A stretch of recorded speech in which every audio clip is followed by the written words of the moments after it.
Eu vim falar sobre obrigada florestal. Se você não se importa, eu gostaria de ficar uma apresentação. uma apresentação. Pode ser? Se vocês puderem virar para cá, eu sei que vocês estão muito cansados, trabalhar, por isso que eu estou mais agitada que vocês, para ajudar vocês a subir a linha de raciocínio com a gente. Esse logo é o Instituto Serra dos Cocais, recentemente fundado. Pode passar, por favor. Não, é o. Vamos lá, a apresentação. Isso. Não. Vamos voltar a apresentação? Vamos voltar isso. Ela está escrevendo.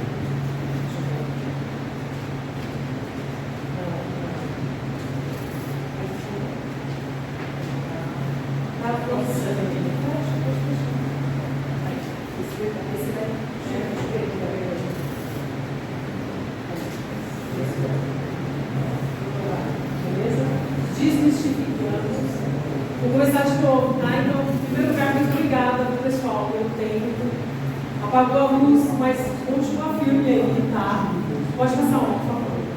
O Instituto Serra dos Cocais, eu vou aguardar os senhores aí, só para a gente continuar com vocês. Ele nasceu no ano passado, no final do ano passado, na verdade, à vontade. Eu vou passar por tudo que está escrito aqui, tá bom? Eu pretendo apresentar em 15 minutos. Sim. E por isso mesmo que eu até quero pedir, se vocês tiverem dúvidas, se puderem fazer as perguntas no final, eu agradeço. Até mesmo pela minha teoria de raciocínio, não são tão boas assim. Isso, na verdade, nasceu para proteger as serras locais. Nós temos muitos interesses ali, envolvidos no local. E como sociedade civil, quando começaram os incêndios no ano passado, começou realmente um encontro muito grande da sociedade civil em ir lá apagar o fogo. Poxa vida, né? Já que existe uma tamanha dificuldade para os órgãos competentes chegarem até aqui, vamos nos reunir. Chegaram 200 pessoas na Defesa Civil ali, picadinhos, e esse grupo de muitas vezes 50 pessoas. Então, nasceu, na verdade, pela vontade de proteger a serra, pela vontade de fazer o entendimento que é por aí. Então, o ISC, ele é um instituto, então ele é uma entidade sem fins lucrativos, que ele vai fazer pesquisa, reflorestamento, vai ter uma brigada de incêndio florestal e vai fazer educação ambiental também, porque a gente nem conhecia o que é serras locais, né? Incluindo eu, tá? Eu não sabia que as serras locais existiam. Pode passar. Quando aconteceu esse cenário, aqui foram 300 hectares queimados. E começamos a entender que tinha fogos com reincidência de fogo. E quem estava interessado em apagar o fogo era a sociedade civil. Então vocês podem ver aqui nessa foto, um dos dias que nós fizemos um mutirão para levar alimento para os animais machucados. E nós tivemos uma adesão absurda. Todos os dias que nós fazíamos chamadas, as pessoas brotavam. E todo mundo chegou num valor de doação de alimentos que a gente não esperava. E recentemente nós fizemos uma outra abertura de trabalho para reflorestamento, uma questão de flora. E o valor também que chega na sociedade civil, fizemos uma chamada essa semana, tá? Nós estamos na quarta-feira, 2 dias chegou um valor que a gente precisava fazer. Então a sociedade civil está gritando, pelo amor de Deus, alguém faz, alguém coloca a voz aí com quem não fala, né? Pode passar. Os desafios que a gente começa a perceber, que a gente encontrou dentro desse caminho, que eu acho que é muito importante trazer para vocês, são os desafios culturais, porque tacar fogo hoje é muito cultural no Brasil, né? E ainda mais nós tivemos muitas pragas, espécies exóticas da flora que vieram e acabaram tomando muito pasto, muitos espaços e suprimem também as nossas árvores nativas. Então, dizem que o manejo é tacar fogo. Fica muito alto, vai tacar fogo, porque não tem mais pasto, porque foi mudando, né? Valinhos, ele tinha essa característica da colheita, tinha essa característica. Está mudando muito. Então a gente está observando que as serras locais, ela está com pessoas que não estão presentes nas serras locais mais. Então realmente existe um trabalho muito grande para a gente fazer. Existem desafios, por exemplo, que a limpeza do terreno nessas épocas mais secas, a gente tem um fenômeno que é muito importante vocês entenderem, já é papo de brigadista, tá? Fica 30 dias sem chover, com temperatura acima de 30 graus, e a umidade relativa do ar fica abaixo de 30, tem incêndio. E o incêndio ele realmente tem controlado.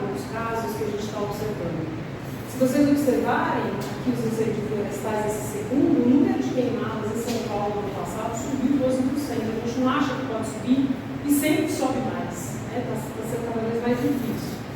Uma por causa das mudanças climáticas também, né? Que a destruição da fauna, da flora, a própria floresta, quando ela é muito úmida e quando ela é muito nativa, se você tacar fogo ali, a floresta não deixa de pegar, porque ela é muito úmida. Então a floresta não ocupa mais. Então a gente está percebendo que está ficando cada vez mais difícil de manejar essas situações. Pode passar, por favor.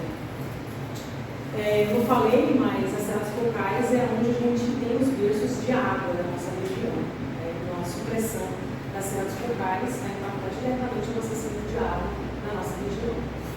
E a importância da Brigada Florestal hoje, chegando aqui para vocês, que é o nosso trabalho, nós fizemos, as pessoas como vocês, dentro da Brigada Florestal, nós não somos profissionais brigadistas. Vocês vão ver que a apresentação está um pouquinho melhor feita, porque são todo mundo da corporação, todo mundo ali sabe fazer a apresentação, né? Então, foi algo novo para nós, e nós estamos vendo em todas as brigadas, em todos os encontros que nós fazemos, que está uma crescente de pessoas interessadas em estar nessa frente. Nós tivemos uma foto ali com brigadistas, eram 80 pessoas. E a intenção dessas pessoas são pessoas extremamente envolvidas com o trabalho profissional, sabe? Top empresas. Mas elas falam, cara, eu vou lá pagar fogo, porque eu estou chegando cada vez mais perto da minha casa, incomodando cada vez mais a minha família. Então a gente percebeu que nós não queremos ter uma brigada sem estrutura.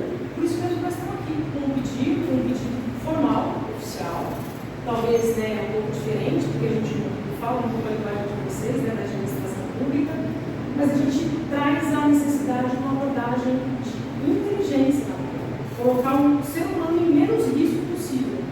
Para isso é importante a tecnologia, é importante equipamento, é importante maquinário. Pode passar, por favor. Então, as atividades com a brigada de incêndio, nós vamos fazer a prevenção de incêndio, que é o monitoramento das áreas, educação ambiental, técnica de evitar propagação. Nós temos isso, nós temos esse conhecimento, estamos obtendo. O controle efetivo, ir para ação, apagar o fogo, ação direta, fazer barreiras, vamos observar qual seria a necessidade de aeronaves e fazer essas articulações para ter essas disponibilidades quando necessário, resgates, manejo pós-incêndios, avaliação de danos pelo rescaldo, porque se a gente tem mais alguma coisa para pagar, para não voltar aí a incidência.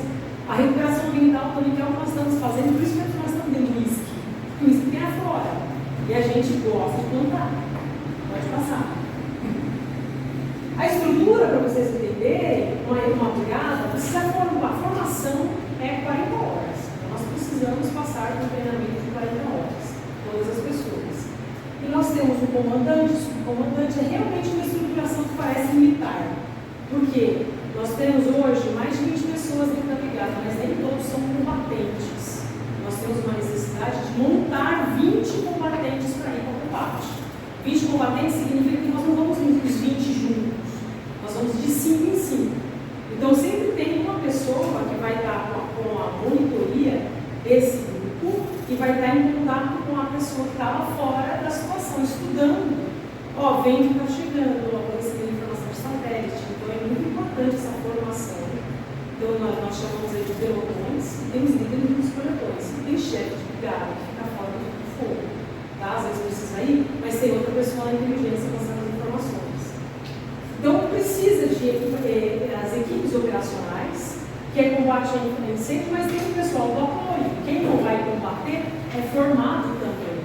Porque se essa pessoa não sabe a urgência que eu tenho lá dentro do fogo, como é que ela atrasa alguma informação que é importante, algum suplemento que é importante, suprimento, vigilância e monitoramento através da tecnologia, primeiro socorro, tudo isso entra. As equipes, a gente está falando de EPIs, combate ao fogo, veículos e transportes, sistema de comunicação, pode passar. E a estrutura para a gente nascer, de treinamento teórico e prático, a prevenção e educação ambiental, explicar tudo isso para vocês quando a gente chega em escola e fala isso para as crianças, é a coisa mais linda. A gente tem um porta de uma escola.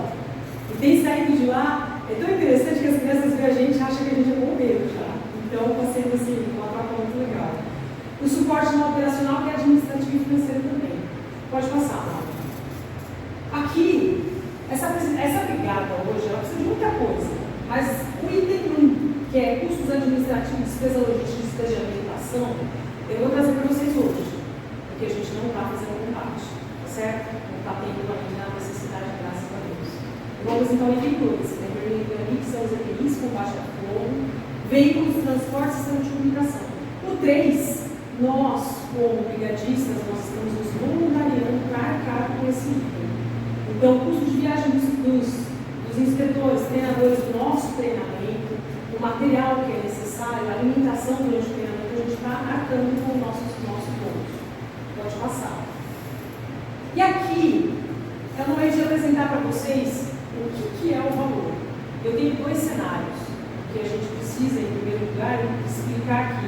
A gente trabalhou com uma ideia de apresentar lisura, apresentar informação de uma forma bem barbuda e rápida também, certo? Então, todos os fornecedores que foram contados, eles precisam seguir norma, porque se eu chego com uma bomba em 300 graus que não é adequada, pode derrete, né? E a gente acaba tendo um problema maior do que legal.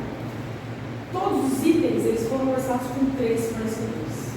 E a gente passa por um problema de pegada, porque existe o custo sazonal. Acredite se quiser, o custo dos equipamentos de brigadista aumenta na época do fogo. Olha só, é muito interessante, não? Então, como a gente entende que a economia é muito importante, mas a gente precisa também apagar o fogo, a gente fez as 3 cotações, e é claro que quando a gente tiver a necessidade de fazer as negociações finais, a gente pode ter algumas variações, mas a gente entende que quando a gente for comprar também, tem as negociações, né? Poxa, agora eu estou comprando mesmo, vou comprar em lote e tal. E aí, todas as cotações, quem tem esse link de cotações, por gentileza? Esse, por gentileza. A gente trabalha mais ou menos assim, vai dar uma decidida, só para vocês entenderem, a gente vai colocando, né? Todas as informações, tem algumas que são de internet, mas todas elas a gente também tem como provar para a administração pública qual que é o equipamento. O equipamento é esse. Esse aqui eu não posso negociar, precisa ser um equipamento adequado. Pode subir, pode fechar, na verdade, isso. E voltar para a apresentação, por favor. A apresentação. Aí. E aqui, olha só, eu tenho uma cotação completa. Volta, por favor. Ali. Lista de cotações completa, por favor. Tá, aquele azulzinho ali, que é o link. Aqui, você pode observar que nós temos uma listagem do que é necessário para a gente fazer o combate.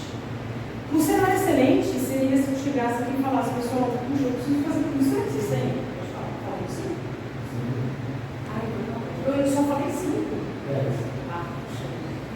E olha só, a necessidade de cada um desses segmentos, a gente realmente tem para ir para o combate. Mas em maio nós vamos começar o nosso treinamento físico. Então, para maio, a gente precisa do que é crítico. Então, nós temos uma necessidade total que desce, por gentileza. A necessidade total, você consegue puxar? A necessidade total é 1.263.000. Tá? Agora, se você vier lá ver ali e fizer um filtro, só desses vermelhinhos, que não significa cor, desce. Aqui, eu estou falando de bandana, estou falando da bomba postal, estou falando da bola, estou falando da luva, estou falando do apito que a gente tem que se chamar. É o que a gente precisa para maio. Daquele valor de 1 milhão, a gente chega em 144.000. 144.752. Eu gostaria de ter o recurso total, lógico, né? Porque a gente quer fazer uma brigada inteligente para vocês o mais rápido possível, porque esse ano a gente tem uma previsão de que vai ser muito drástica a situação. E quem tem criança em casa, idoso em casa, pessoal com uma questão respiratória, sabe que a gente não quer gerenciar o que a gente fez no ano passado, nem perto. Pode passar, por gentileza, volta para a apresentação.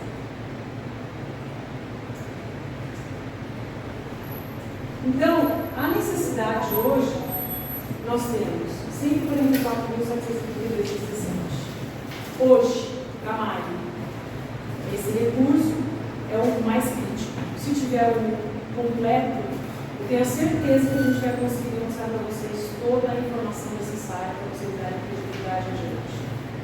E se houver desconto, a gente devolve o controle. Tá? Agora pode passar mais uma?